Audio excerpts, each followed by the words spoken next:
So 25 years ago, July 3rd, we opened here at Quail Creek, and Mr. Glenn Lang was our very first customer, and I remember meeting him at the gate, and it was a little cattle gate, and we just had it dummy locked, and y'all were actually sitting there. Y'all were there before I was. Right.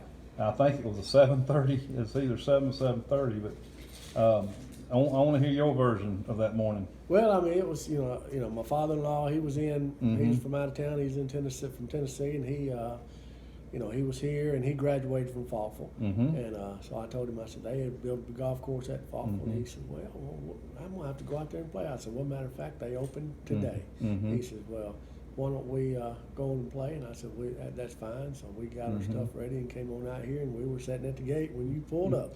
Now, you had heard about it from Mr. John at Southside? I had. Okay. Were you in the Sunday school class? I was in Mr. Eicher's Sunday Yes. Sunday school class. I forget your wife's name. Laurie. Laurie, that's right. Oh, he really thought a lot of y'all. Yeah. Well, I mean, he was a wonderful person. I'll be honest with you.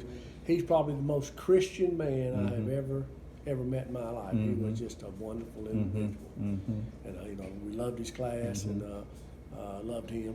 Do you remember much about him talking about the golf course before we opened or anything? I can remember when he started talking about it, and he started building it, and he was excited. I mean, because I think he was excited because it was something new in the Faulkville area. Plus, it was something new for him. Yeah, standpoint of building the golf course. It was a real. It was his escape. Right. He loved to escape and come out here. Growing up at Decatur Country Club, where everybody couldn't play because you had to be a club member.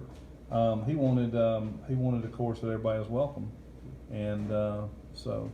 Anyway, well, thank you, Glenn. Appreciate you sharing that and helping us over these 25 years. Well, that's wonderful. Like I say, it's good to come back here and play some. As a matter of fact, I want to hit a bucket of golf balls and tee it off the tee. All right, all right. I'm doing good.